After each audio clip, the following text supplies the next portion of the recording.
Welcome to Spinning Back Clique, where each week here at MMA Junkie, we take a spin through the biggest stories in MMA. On today's episode, we have a huge update on the UFC antitrust lawsuit.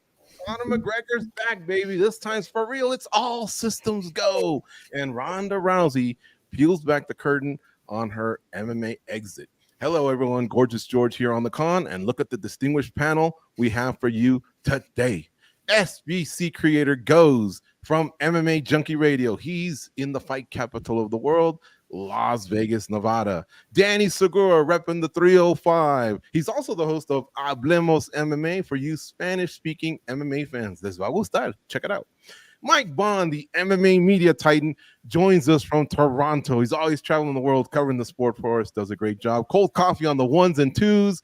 Our future Emmy award-winning producer. Watch out, he's talented. But before we get started, if you'd kindly hit that like button and the subscribe button, like right now, I'd greatly appreciate it. It's the algorithm, baby. Let's get this show popping. All right, so massive news this past week. The UFC has reached a settlement in its antitrust lawsuits. There's two of them. The promotions has agreed to pay approximately 1,200 fighters and $335 million in periodic installments.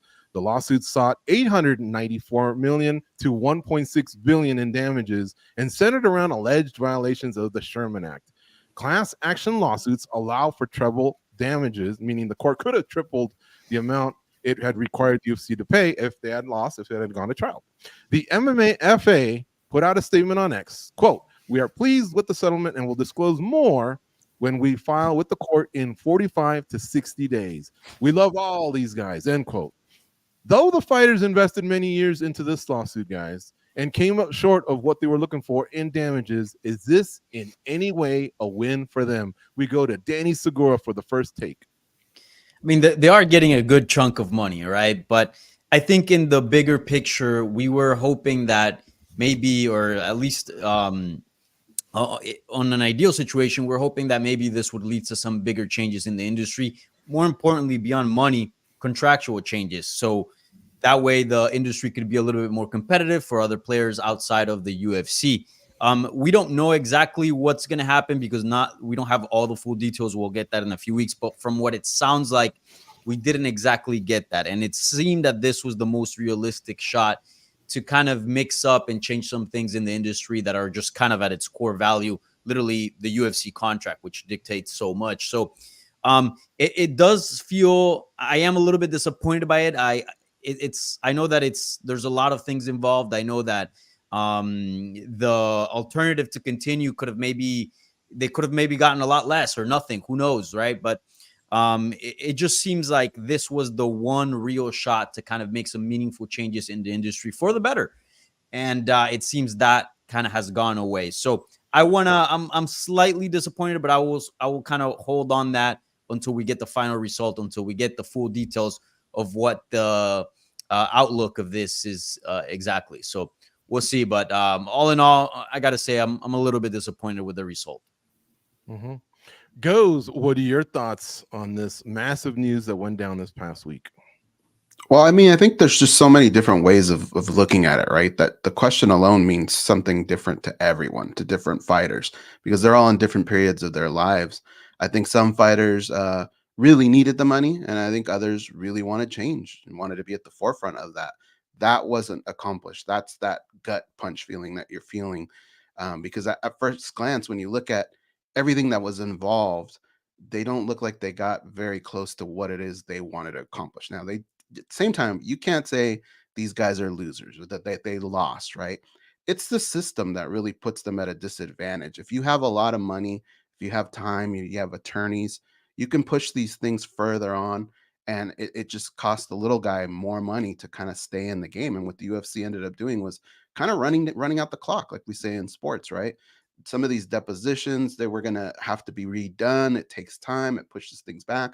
And the longer you do that, and the longer you have a case out there like that, there's more opportunities for it to fail and you not get anything at all. And if you look at it from that perspective and how long this fight's been going on, I could see maybe why it might have made sense to say, look, let's get some of these fighters, let them enjoy what's going to come to them and get this over with now. But that does kind of put at risk some of the change that a lot of us wanted. And I think that's that feeling that we feel right now of disappointment that they're not going to get that part of it. You're right, Goes. A lot of time has gone by. So before I go to Mike, let me read this quote from Nate Quarry because he kind of addresses that, and then we'll get Mike's reaction. But I thought this was pretty interesting. He was part of this, right? He was one of the leading voices, former UFC middleweight, if you'll recall, season 1 of The Ultimate Fighter, kind of one of the bigger names here. He says, quote, this is part of a longer quote, but I think this is the meat and potatoes, I think, of what a lot of us are wondering. No, we didn't get everything we wanted. Our goal was all along to change the sport. However, we had quite a few delays that we had to deal with, and to get an injunctive relief, i.e. change the sport, we would have had to refile both lawsuits and combine them, go through the discovery all over again. Like Go said, we take depositions, about a 5-year delay, and then hope we get granted class action status again. We'd be looking at another 10 years just to be where we are today, with no guarantee of winning any punitive amount of injunctive change. He continues, as I said, weighing all the possible outcomes, this seemed the best outcome. We're not high-fiving each other, but we are pleased that a lot of fighters are going to be getting some compensation for being underpaid. We all wish we could have done more. So remember, guys, a lot, think about just us. In 10 years, what we may have been thinking back then and where we may be thinking now. Not to say I'm going to bat for these guys, but I mean, it's so true. Mike Bond, let's hear your reaction to all this. Yeah, I think Nate Quarry said it well there, kind of some of the points I was going to hit on and why this is so complicated and why you had to go there. I mean, one of the big things that we, of course, need to note is if this did go to trial, yeah, they could have got triple the money, but they also could have got zero, which would have been, of course, devastating. So you understand some of the tactics there and some of the decisions that were made to come to this settlement. But yeah, of course, like the pie in the sky people that were hoping this was going to completely change, how the sport operates and maybe open up more options and more power to the fighters and stuff like that. That is pretty much all gone now. And moving forward, you're not really going to be able to do something like this again. UFC has adjusted its contracts in the wake of this that you can't even contractually join a class action lawsuit against them anymore. So that's all pretty unfortunate. This did seem like a one-time shot type of deal, but if you want to look on the positive side, right? Like this is $335 million more than anyone else has got from the UFC in this sense. We know the UFC, the way they operate their business, they're not trying to give away a cent more to anyone than they have to. Part of the reason this class action lawsuit became a thing in the first place is because of some of those business practices. But yeah, like this is kind of where it's going to be now.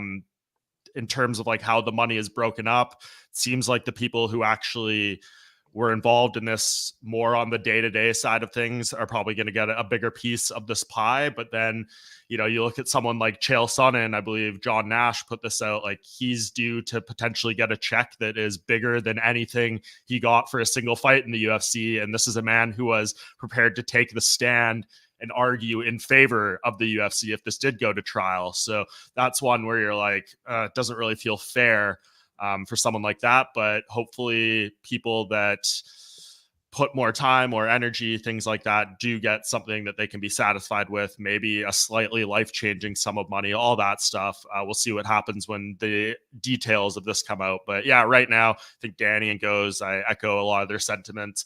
It is a win in some senses, but you can't help feel a little bit disappointed in what the potential of this ultimately was. And just to put a little more context on this, guys, if I'm not mistaken, we've lost 2 fighters from the Ultimate Fighter season 1. Mm-hmm. And Randy Couture, who was a coach, not a fighter, but still, he had a heart attack, if you recall, had to walk himself to a hospital. So much, has changed. Maybe a lot of fighters are just thinking, I'll take what I can now. I was really, really thinking about this, the last few days. Just the change could have been big. Like Mike says, there might not be another group that can possibly make a change like this. But sometimes you got to look out for yourself, and they hung in there for quite a long time. But yeah, it's a significant amount of money that they're going to get. Like if you're in that position, you're probably thinking, look, I can put kids through college. I can help pay off a house, something like that. So to have to wait possibly 10 more years, maybe even more, and you still don't know you're going to get anything. I understand where they're coming from, but we'll see in a month. Maybe there's even more details that help us feel like maybe they did score a little bit more of a win, but the initial feeling is, you know, that punch in the gut a little bit. Yeah, because if you're the UFC, you got to be more than thrilled with this, right? Like, I think Mhm. someone put out the 335 million is like Ari Emanuel's yearly cut from whatever. So, like, if you put it Wow. in that context for him, he's like, oh, it's 1 year's salary. I'm sure they would take that literally any day of the week. It's a sliver of the profit they made last year alone. So, the UFC, this is like such a big win. They're probably high-fiving and popping bottles when it comes to how this ultimately worked out. 335 million might seem like a lot, but to them, you look at what the company's worth, all that stuff, the profits that keep coming out, this is a drop in the bucket for them. So on the UFC side, they're absolutely thrilled. And on the fighter pay side, you know, people like us who have talked about this ad nauseum, trying to advocate for the fighters and things like that. These group of fighters try to advocate for themselves here. This is what it led to. But going forward, you know, we're about to come into a new TV deal that's going to be worth billions, all that stuff. They ain't getting a penny more of that than, you know, they were a few days ago, which is going to be nothing. So in terms of like organizing, changing things, fighter pay, like the ball is more in the fighter's court to make something like that happen than it's ever been. And there's nothing that shows us they're going to collectively come together to get their bigger piece of the pie. So this is a shame. Yeah, I'll tell you this much. 10, 15 years ago, when this started, when those guys were fighting, Kong Lee, Brandon Vera, John Fitch, 335 million would have been a big bite out of the UFC's ass. A lot's changed since then. And so, yes, like Mike pointed out, of course it hurts. No one wants to write that check. Well, it's over periodic installments, like I said. Stock price but still, too. yes, Yeah. the stock price went up. What, like I think initially $5, and then by the end of the day, $7.85. Yeah, it was huge. Danny, any final thoughts? Yeah, that's something that I wanted to point out, how the stock price went up. I think if you're like a long-term investor and if you're not really kind of looking out for the fighters, you look at this as such a good win. Like, this is huge because, you know, the UFC had a pretty good grip of the industry, but this just kind of solidifies them even more. And as Mike mentioned, with some changes on the contract that, you know, it looks like it'll prohibit to organize and sue them for antitrust in the future. It just seems like the UFC just kind of has they just paved the way for, you know, years to come as far as, you know, being the leaders in the industry. So even though they were getting sued, I would say that ultimately this is a positive result for the UFC because, you know, they just, again, get a bigger grip of the industry. And it just seems like, at least in the near future, nothing out of left field is going to come and get in the way of that. So we'll see what the final details come out from this, but it just seems like we're going to enter a new era of just UFC dominance, or at least that's how it feels.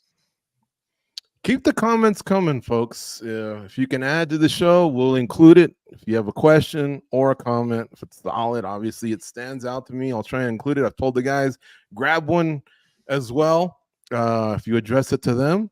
Beavis and Butthead. He's a big Mike Bond fan. He's in here all the time. It's my audience, bro. There you go.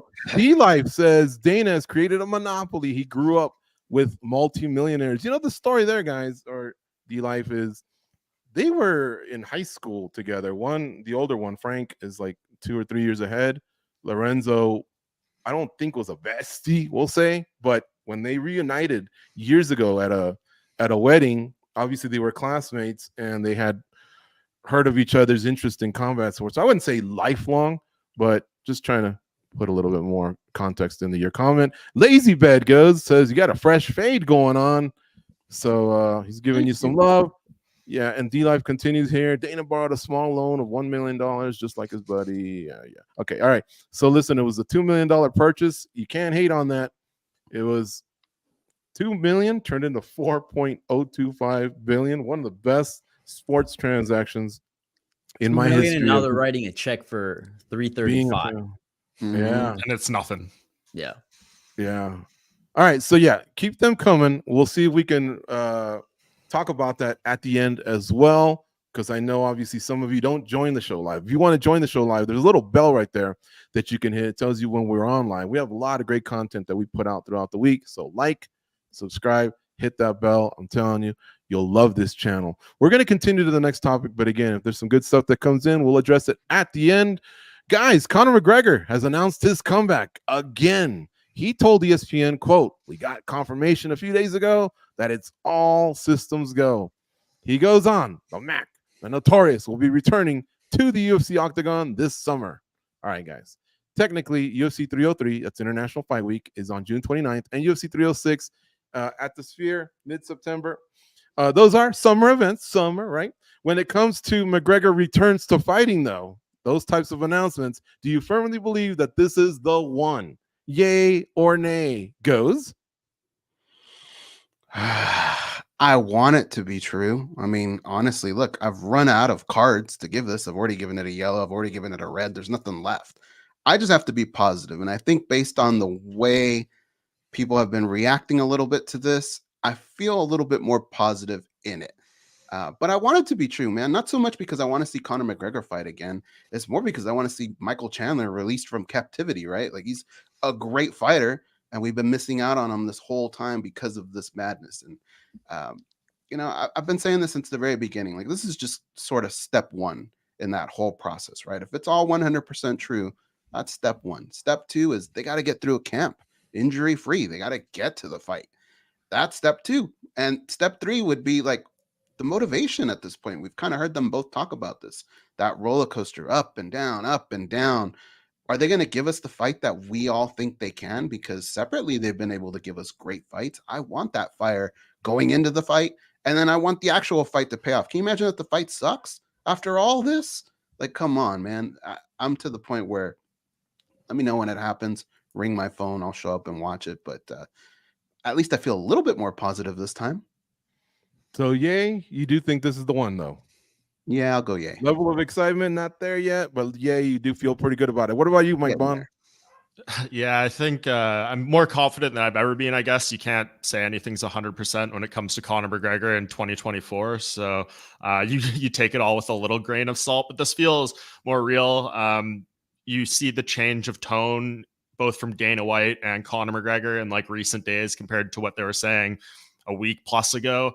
Feels vastly different. Sounds like there was a call made and a conversation had. So hopefully that was productive, and we're just waiting for like an official announcement right now. But yeah, some of the stuff Conor said, a little bit concerning. Obviously, people who are watching this have probably seen, the clip he did with Sports Illustrated with Jake Gyllenhaal, where he was like twitching a little bit. I don't know what was going on there, but obviously a little bit concerning to watch. So he said himself, right? Like, I start a camp, I get a date I think is going to happen, it gets pushed back, I lose motivation, I start drinking, I go on vacation, etc., etc. Nothing that I don't think we really were surprised by when he says that, but to hear him admit it is a little bit insightful, and maybe that shifts a little bit of the blame as far as like why this is being delayed for so long. But you also need to consider, like, it's the UFC side, right? If they had given him the December date, the January date, the March date, all these things that he originally wanted, maybe he'd be locked in. And if it is June 29th, that's 2 months away. I feel pretty confident, or 3 months away, whatever it is. I feel pretty confident he'd lock in now. The media tour is done for Roadhouse, all that stuff, and maybe we get on the path here. But to Goz's point, I do not see this being a boring fight by any stretch. It might be one-sided, it might be quick, but Michael Chandler and Conor McGregor have never put on a boring fight, at least that I've seen or can recall off the top of my head. So even if it's not competitive, it's going to be entertaining. It's going to be exciting, all that kind of stuff. So I'm not worried about the fight itself once we get there. It's just getting there. Mike, do you think what he said, which was insightful, refreshing to hear about, we hear this, then no. We hear this, then no. And he loses motivation. So do you think that paralleled the whole mess of them trying to figure out UFC 300 and whether they were going to maybe use him or not? Because they came up with so much options. They called John Jones. They ran 3 fighters by Leon Edwards. Apparently, I think Khabib even got a call. What do you think happened there? I don't know. I think they were probably so optimistic they could have got something else for 300 that was big enough, and that 300 is going to sell on itself. We've said this before. They wanted 2 kicks at the can, right? If they think Conor McGregor's return is going to sell 1 million, and they think UFC 300 is going to sell 1 million, no matter who's on the card, then you're doubling up. Obviously, maybe a McGregor headlined UFC 300 does 2+ million buys or something, but this feels like, from a business sense, the more like practical way to approach it. It's disappointing as a fan, all that stuff. The fighters themselves, I'm sure Conor would have loved to be on that card, but on the business side, I understand why they did this, even though it kind of backfired and blew up in their face. And could Conor have even fought on that card with this Roadhouse media tour? He said he would have adjusted things, so he could have. So who knows? There is many more layers to this. Conor can say the stuff that they haven't talked about contract or all that, but he also said, how are they even going to approach me about like a new contract, right? He said that to Ariel Helwani, like, I wouldn't know how to approach me, knowing where my financials, knowing me, understanding the value I bring to the UFC. So yeah, it's going to get complicated, but hopefully they can cross this fight off the list, and then we get to real interesting territory if it's a Conor McGregor with one fight left on his contract. Yeah, man, would have been nice them at 300, Pereira and Hill at 301, and maybe the other cards have some life.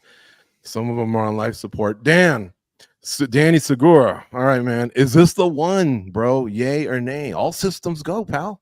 I hope that it is. I really do. Because I want to see this fight so bad, but I think at this point I'm more tired of just hearing Michael Chandler, hearing Conor McGregor back and forth, and then we've been at this for literally almost an entire year, and it's just exhausting. At this point, I want to see Conor McGregor back. I mean, there's no denying that the sport is far more exciting when he's involved, when he's active, when he's fighting. The fans want it. He wants it. And this whole holdup has just been so bizarre. I know McGregor has said that they haven't had conversations about the contract, but I don't know about that. I do question that. I think somebody like Conor McGregor is literally the person you want to lock in. Anybody else leaving the promotion, probably not good, right? Especially if they're big names. But Conor McGregor, I don't want to say devastating, but it can get pretty close, especially if he's going to continue fighting and is willing to fight for somebody else or even run his own promotions, McGregor Sports Entertainment, right? If that's even still around. But that's going to be very interesting. And the fact that he's talking about it publicly, like that, the fact that has 2 fights left on his contract and making that very clear, I think it's very interesting. So I hope that he does fight June 29th. I hope that it is against Michael Chandler because we've been waiting for this fight.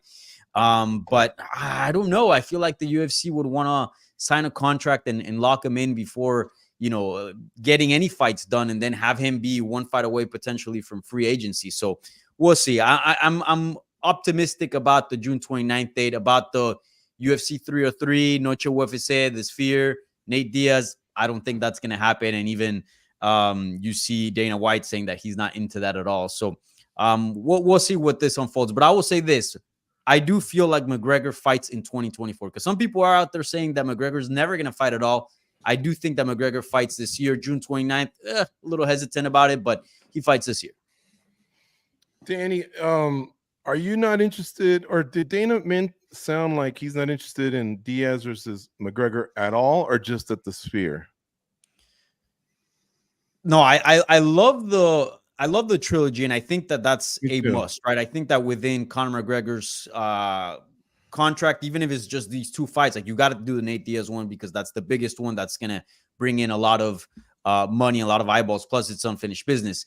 It's going to be interesting how they bring in Nate Diaz into the equation because technically he's a free agent. We know that he's going to box Masvidal, but the Sphere one, it's going to be, people are just going to want to watch the show at the Sphere just because the whole dynamic and the whole sort of presentation of it's going to be interesting. And let's not forget, you have Alexa Grasso and Valentina Shevchenko as coaches of The Ultimate Fighter. They're most likely going to fight on that card if everything goes well. There's no injuries. That's what it seems like. I don't know about you guys, but I'm super excited for that fight. I feel like that fight has elevated the division, elevated both fighters. It just seems like it's turning out to be a nice little rivalry. So you had that fight, a couple more good ones, and I feel like you got a banging pay-per-view that's going to do quite well. You don't necessarily need Conor McGregor in there.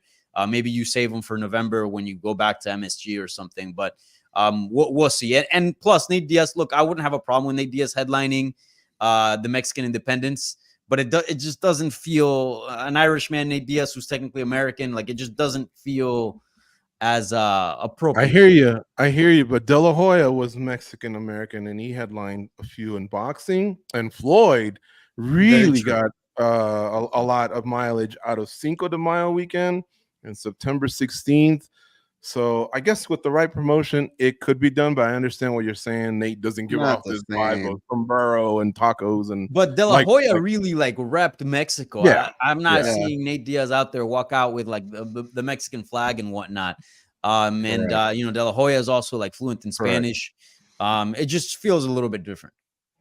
This is true. I'm curious the interest in even bringing Nate Diaz back if he loses to Jorge Masvidal. I don't think That's they love true. that he fought Jake Paul and that he lost to Jake Paul. And then if he goes 0-2 in boxing, I'd just be curious, especially, you know, Nate Diaz is going to ask for a lot in a new UFC contract to fight Conor McGregor. And he wouldn't have a ton of leverage if they're like, hey, you know, this is what you've been doing since you left the UFC. Especially if you Don't get mind me KO'd by intervening Masvidal. here. Go ahead. I said, especially if you get, what happens if he gets KO'd by Masvidal or something, you know, like that's, you can't walk in there asking for cash like that. Well, I mean, you can, but we'll see if he gets it. What are the odds that this fight, the trilogy, because we all agree that at some point this fight's going to happen, right? The McGregor Diaz trilogy. What are the odds of it happening outside of the UFC? Yeah, I mean, I think perfect world for both guys. That would be what they would want or where they'd go to, but who knows with Conor, right? Like by the time he actually gets free of a UFC contract, if he's able to get these two fights and go through the exclusive negotiation period and the matching thing and all these things that go with it, could be looking at a couple of years, whereas Nate Diaz at that point. But ideally, yeah, for their pocketbooks, that would be the best thing. You know, McGregor promotions, Nate Diaz's promotions coming together, and they take 90% of the pie instead of 16% of it or whatever. I don't think it happens in the UFC. I honestly think it happens outside. It happens on Netflix. Netflix is gonna blow up with fighting. Imagine that'd be wild. Yeah, that's certainly going to be interesting. At least one side of it is done with Nate Diaz being a free agent, which we thought that was going to be probably not likely, or at least I thought. McGregor's probably looking at what he's doing with boxing Jake Paul, boxing Jorge Masvidal, and he probably wants some of that as well, some of that freedom. So it's going to be interesting. All right, but let me tie something in. I'm going to go back to Mike. First, I'm going to read two comments. Lazy Bed says, free agent Conor might be the most intriguing avenue he has left in his career. And then Zishan, Eagles War says, Conor wants to finish the two fights on his contract and go get that Saudi money. All right, so Mike, McGregor promotions, Diaz's promotion, yes, they would probably get more that way. But we saw what happened in Dallas. It looked like it popped. I don't know if it was a pay-per-view windfall, but are these guys onto something where like just getting paid the Saudi by what the payments that the Saudis are paying kind of just gets the whole promotion thing off them and they just show up and be themselves? Where's the money here? Is it more on what they can do on their own or going to Saudi Arabia and just collecting a payday there? I mean, I think it can be a combination of both, right? I think both things are true. They could go there and get probably an astronomical guaranteed rate. And then on top of that, there would probably be a cut of pay-per-view. And that would be on them to promote it however they see fit in that sense. So, yeah, I mean, I would expect these guys could make more than they would in the UFC to do this fight, but you never know too, right? I don't know what Conor's contract looks like, what a new contract to potentially re-sign as a part of this fight would be, all that stuff. I mean, the UFC money is definitely the safer bet to a degree because you know that promotional machine is going to do something for you to a certain extent. Over there, it can be a little more different, but if they're getting bigger guaranteed purses from the outset, that might be bigger than the money they would get altogether from the UFC. So I don't know. I know Turki Al-Sheikh is a big Conor McGregor fan, and there's nothing more he would like to have him fight over there. So we'll see how this all shakes out. There's a lot of runway to go before we even get to that being a more realistic conversation, but they would certainly empty the pocketbook for that fight. I have no doubt.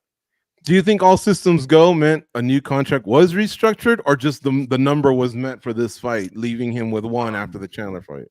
I don't think so, because he said that to ESPN whenever it was, like last Tuesday or something, and then he went on Ariel Helwani's show after that and talked about the contract and said there's been no discussions, things like that. So unless something's changed in the past few days, it doesn't sound like that's being part of this agreement per se.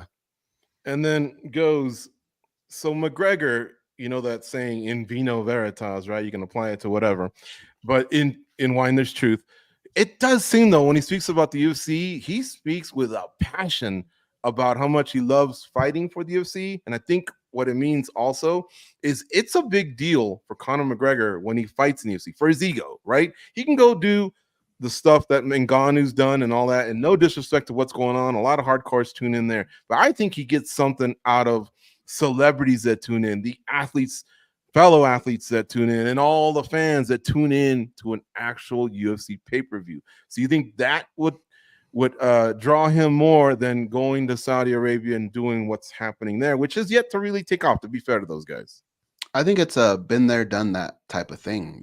Like this is all just sort of evolving in front of our eyes. And I think he's been the big guy in the UFC. He's had the big fights. I think there's something intriguing to him about maybe going to Saudi Arabia, maybe putting on his own thing. I think it's a new level of celebrity that he would engage with. And I think he'd lean more the other way. Man, see, I think MMA, UFC until the day he is done. But If boxing, you're winning, that's when he'll turn to Saudi Arabia. I feel like he feels like one win and I'm a title contender either at 70 and 55. By the way, I think he cleared up that 85 was just him having a laugh. That's good news. But yeah, I think he feels like I'm so big that if I just win one fight, I'm now a title contender. I mean, look at Steve Erceg got a title fight, for crying out loud. You gonna tell me they can't find a way to squeeze Conor McGregor in there if he doesn't have an epic KO of Michael Chandler? That's not my prediction. I'm just saying, and that's what I think he thrives on, is a big UFC pay-per-view when the whole world is watching him on that stage. I think the Saudis will be where he goes when it's boxing time. But you got to win.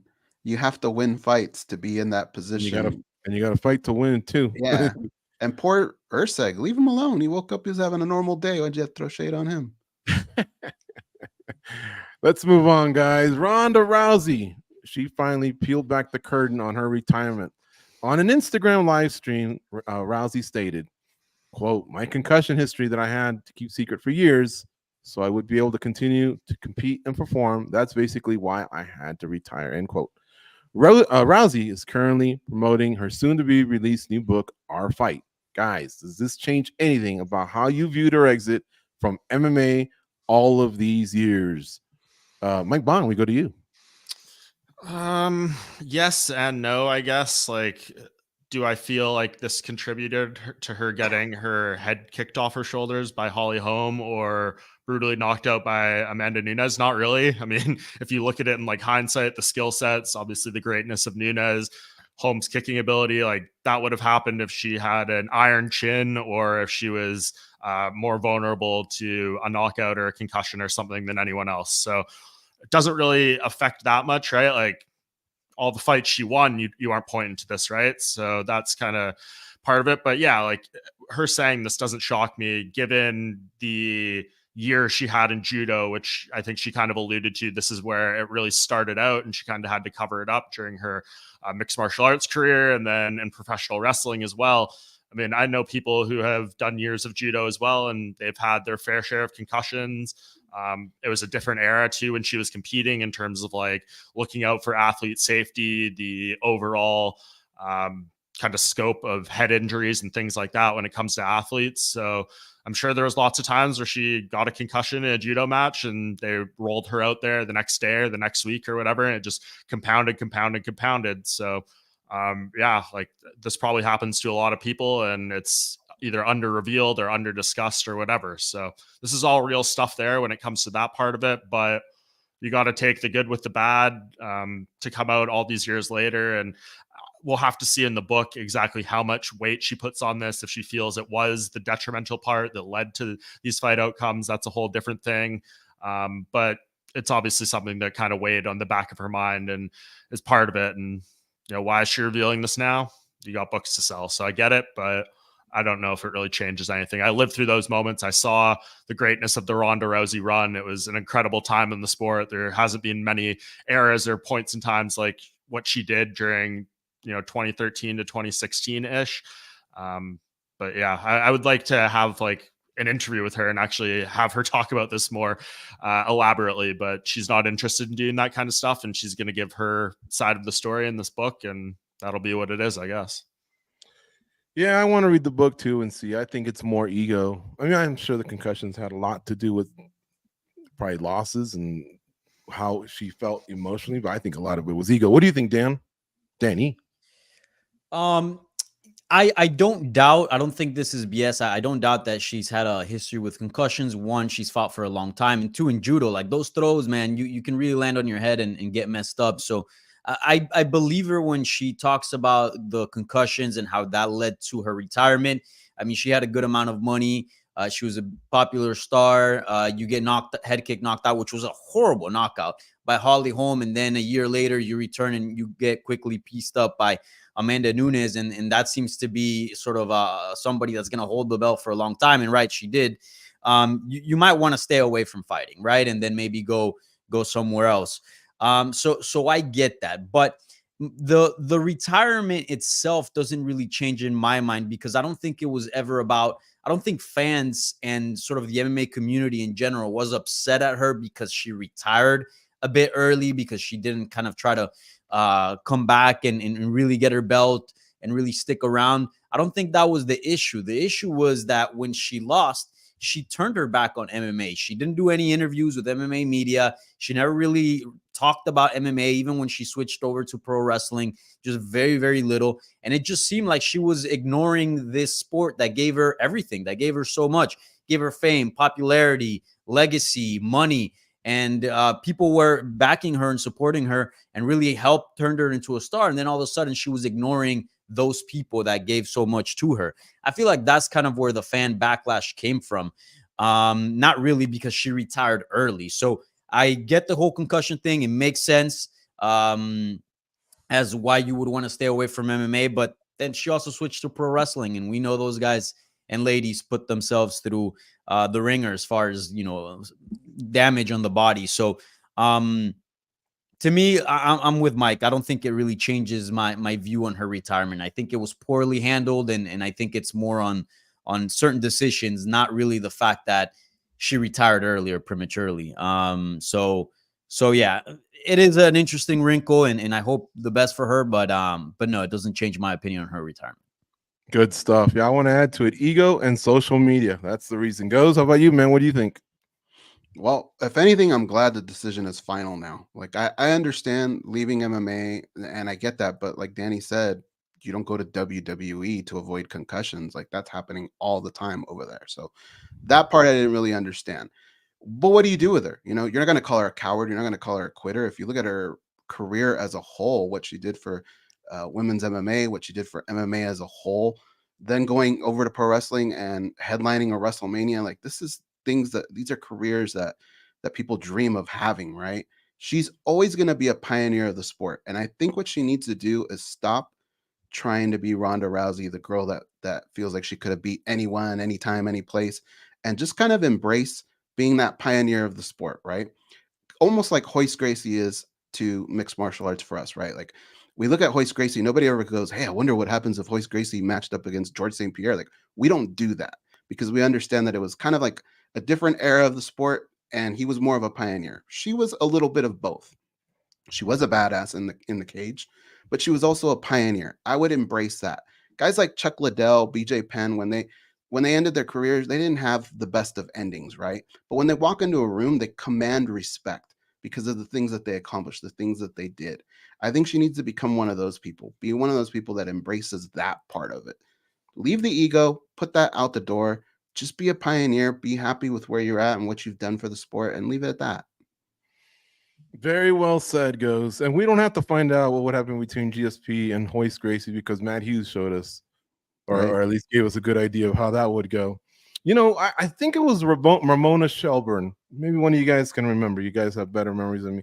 She did an interview with her, and I think she also did one where she was like on a panel like The View. And I remember she was saying she didn't lose that night. Like, that just goes to show you how what her mind was trying to tell her, instead of dealing with the loss. Like McGregor, when he lost to Diaz, he showed up in a suit and said, that dude got me. He gave him his due, his respect. He dealt with it. And then in a week, he was already running his mouth for Diaz part 2, right?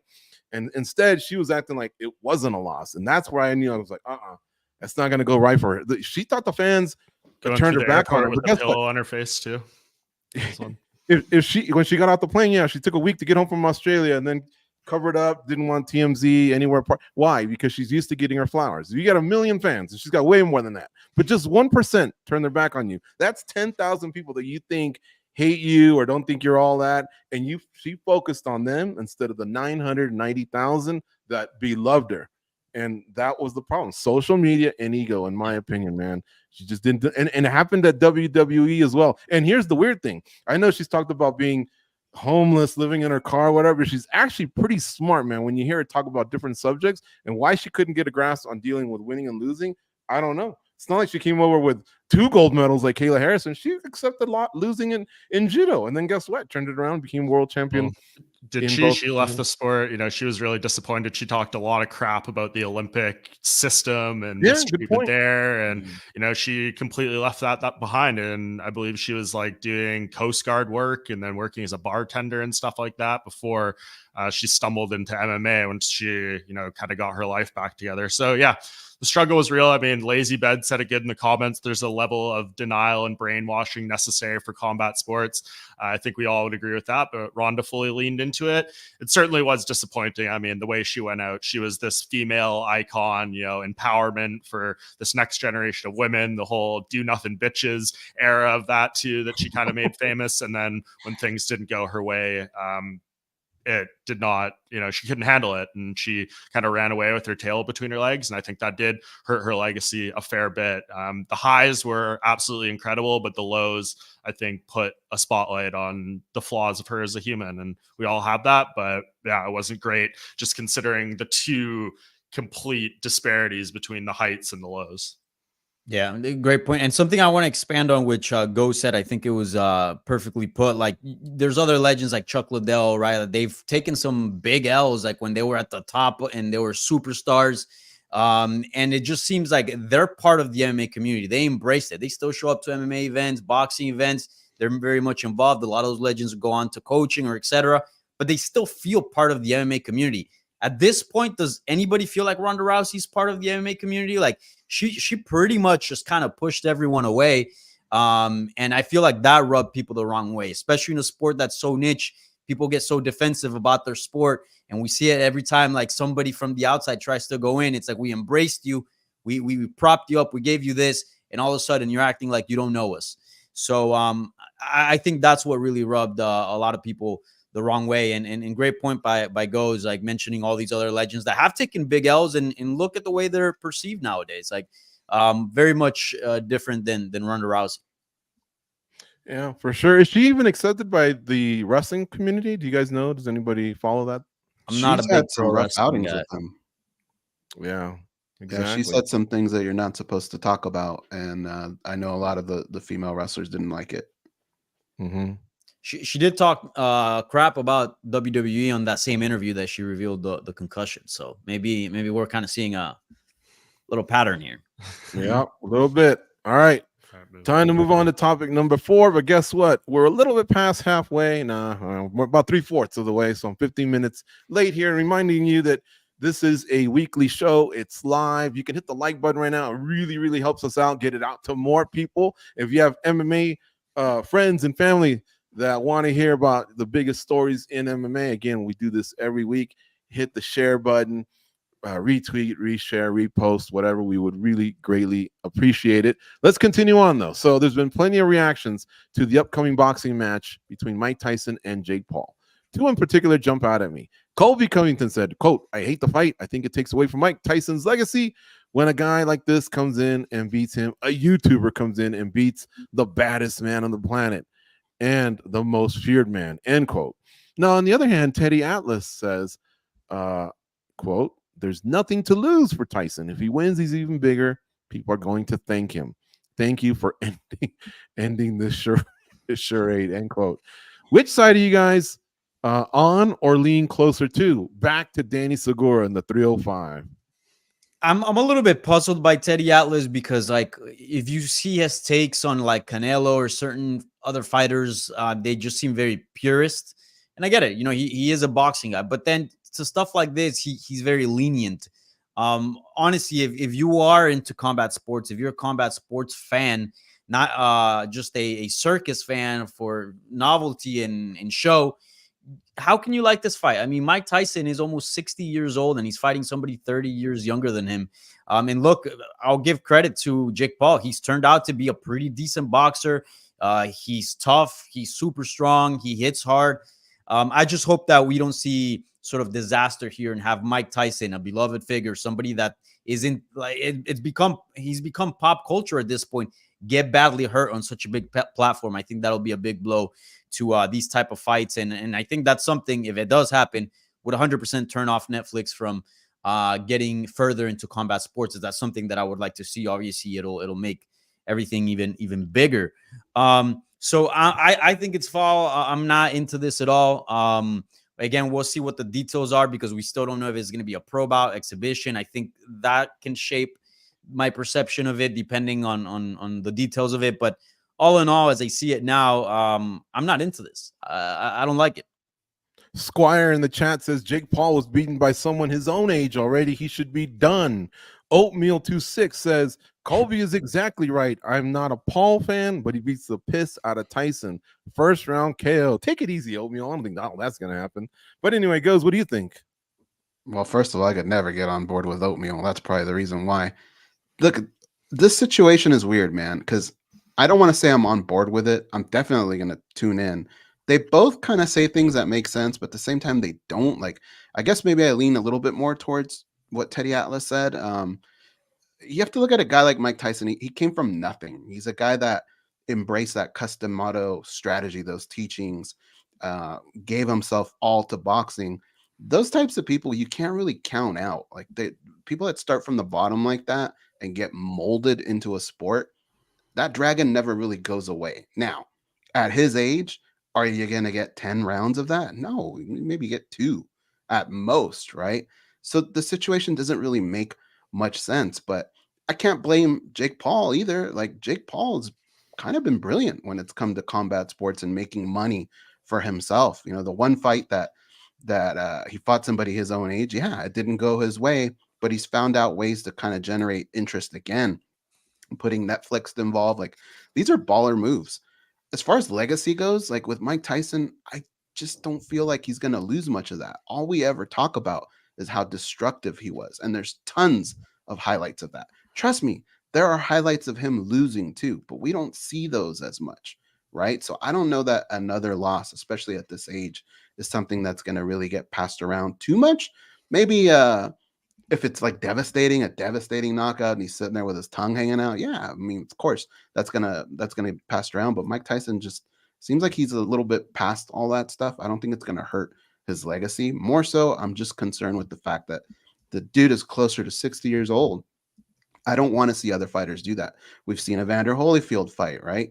That didn't really go too well. I think Donovan Razor Ruddock had a fight not too long ago. Like, I don't want to give these guys more avenues to have fights. That's the more troubling part of all this for me.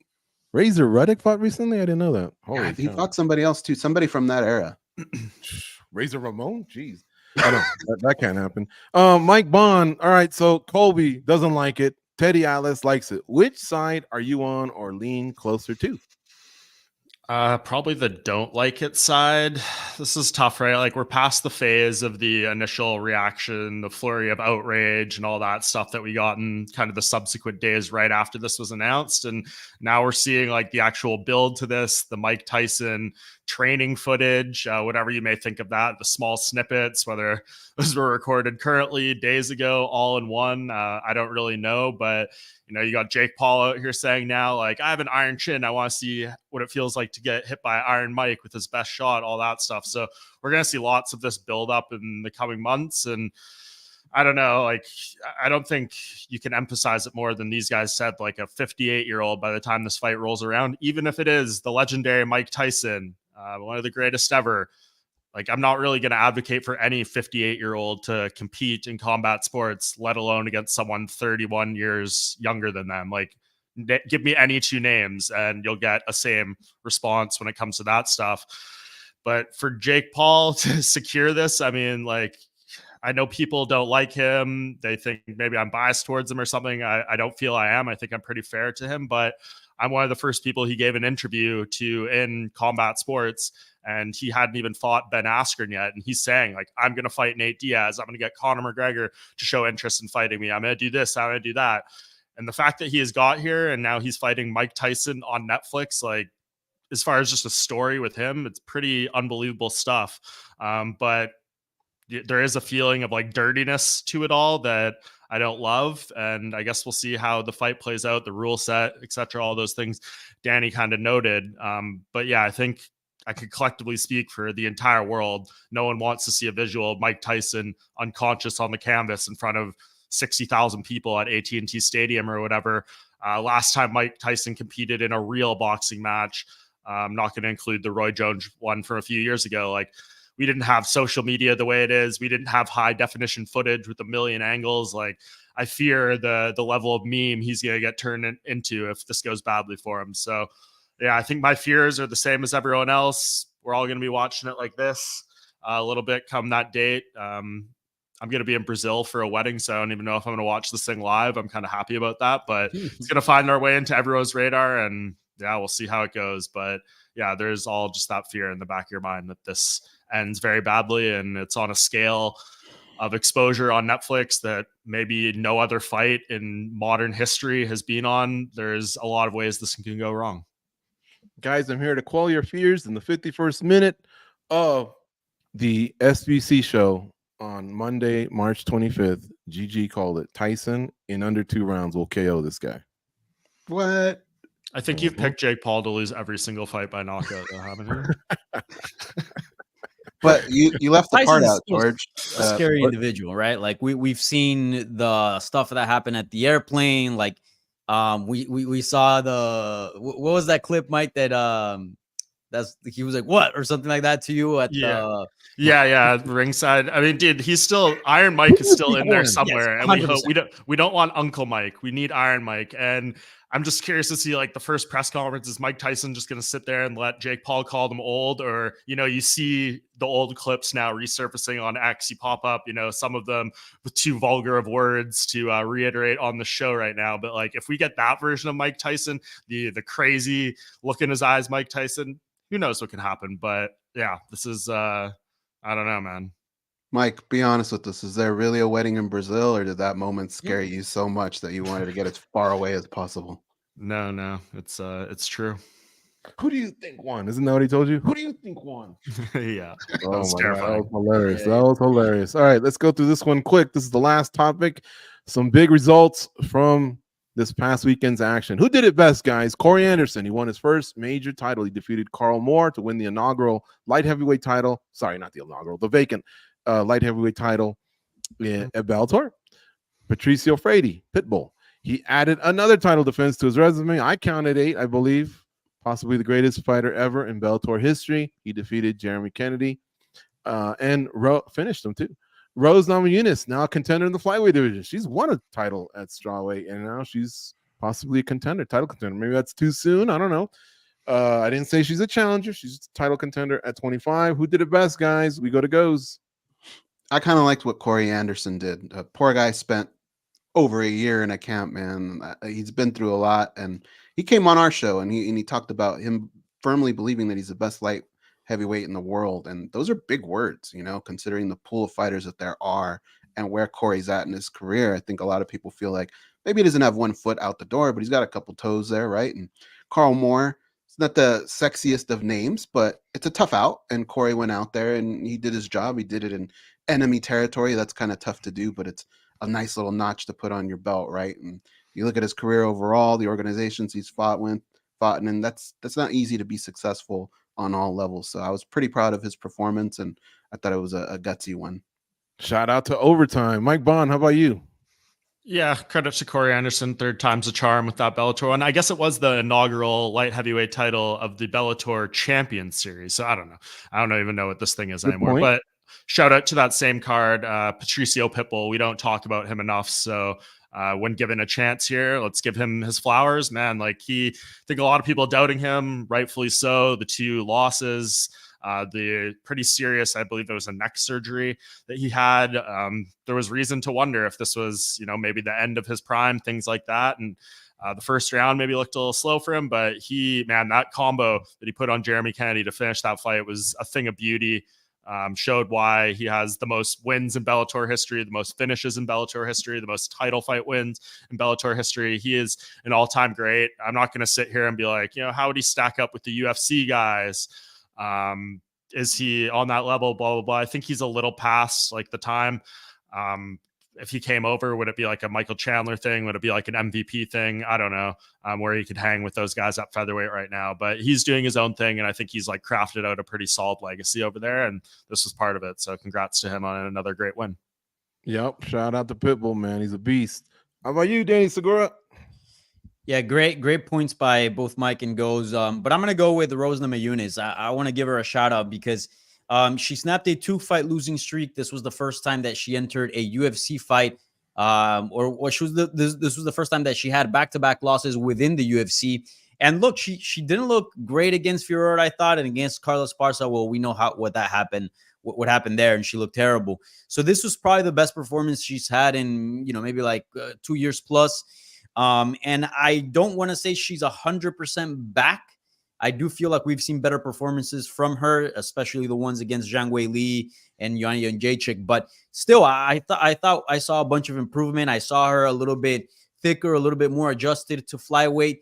And look, Amanda Ribas is a tough out for anybody. She's a very, very good fighter. Clearly a top 10 across both 125 and 115. So it wasn't an easy fight for her. And yet I thought, managed to fight quite well and won comfortably. So I want to give her a shout out because, Rose has been doing this for quite some time. We know that she's had kind of a love-hate relationship with MMA and competing, and she looked great. And this is great news for the female division at 125, which I think is the best division right now. I absolutely love women's flyweight, and having a former champion with the name, the popularity of Rose Namajunas, who just a few years ago was like one of the main faces of women's MMA, back in the win column, big win over a top 10. And not only that, but angling for the big fights, asking for a savage like Macy Barber, asking for if Manon Fiorot wins for a rematch. Like, these are the type of things you want to see. So that division's absolutely on fire. I love it. And shouts out to Rose Namajunas because she's making that division a little bit more exciting than it already is. Was the Fiorot fight in Paris, France too as well? Mm-hmm. Damn, that is thuggery right there. Love it. She broke her hand early in the fight too. Yeah. She's definitely living up to the nickname, and she's already accomplished so much. Guys, we have time for one additional. It's quick. Roadhouse premiered on Amazon Prime. Who saw it? Give us your best review, 30 to 45 seconds. We'll start with Goes. All right, here's the deal. If you call this movie anything else but Roadhouse, it's not that bad. There are similarities to Roadhouse, but honestly, it's a completely different movie. Conor McGregor was fun. He was a fun character. I don't know that he acted very much. I think he's kind of like that in real life. But all in all, like, I don't feel like I wasted 2 hours of my life. It wasn't the worst thing ever, but it's just not Roadhouse, if that makes sense. Mm-hmm. What would be your Rotten Tomatoes, or 1 to 10, or what would you score it? 1 to 10, I'd give it a 6.5. Would yours be a Rotten Rocoto? Maybe, yeah. Okay. How about you, Mike Bond? Yeah, I think probably in that low 6 range for me as well. It was fine. I saw it twice, actually. Once when I was watching a screener when I was preparing to interview Jake Gyllenhaal, and then another one kind of later on when I got home, watched it with my girlfriend. I didn't think it was terrible. I mean, it's not, if you go into it with the right expectations, which for me was more so just seeing Conor McGregor acting for the first time in this type of capacity, I thought it was all right. I wasn't expecting some insightful storyline that you came away thinking about what this movie means and stuff like that. It's an action movie with some fight scenes and some over the top stuff on it as well. It was fine for Conor McGregor's acting debut. Solid for a Jake Gyllenhaal movie, probably on the lower end of his catalog in terms of rewatchability. We'll just say that. Scott Christian in the chat says Roadhouse Conor becomes the Terminator. It was a 3.9 out of 10. Champ Style in the chat says I'd say a 7 if it wasn't called Roadhouse. Danny, Have you gotten around to seeing any of it, or have you heard? I have not seen it yet, and I'm Me glad I neither. haven't, because the expectations that I had maybe a week ago with all the media, the interviews, the press tour just seemed like really high budget, really high level on Prime, this and that. The way they were talking about it, my expectations were quite high. I thought this was going to be pretty good, but then I've seen some stuff on social media. Then hearing now goes and Mike kind of has lowered that. So maybe, yeah, it's probably more adequate that I go into that movie with the bar a little bit lower. So I will maybe later tonight, and I'll give you guys a review on that. One thing All we got to right. do for sure, though, is Jay Huron's fight tapology in movies. We got to get him a tomato can for the next movie, dude. He's got to get a win in somewhere. Good stuff, guys. We do this every Monday, noon Eastern, 9 a.m. Pacific. Check it out. Spinning Back Clique. Of course, if you missed part of the show, it's going to be up right away. You can go back and rewind and check out the 5 topics that we discussed today. And we do every week with the Junkie staff. Share it with a friend. Please retweet, repost, DM, whatever it takes. Let's get it out to more people. Hit the like button on the way out if you haven't already. We'd greatly appreciate it. Hit subscribe. It's free content. And if you're a hardcore MMA fan, a junkie, if you will really, really enjoy it. Folks, thank you so much for your support. We're out of here. Go out and be a champion. Talk to you soon.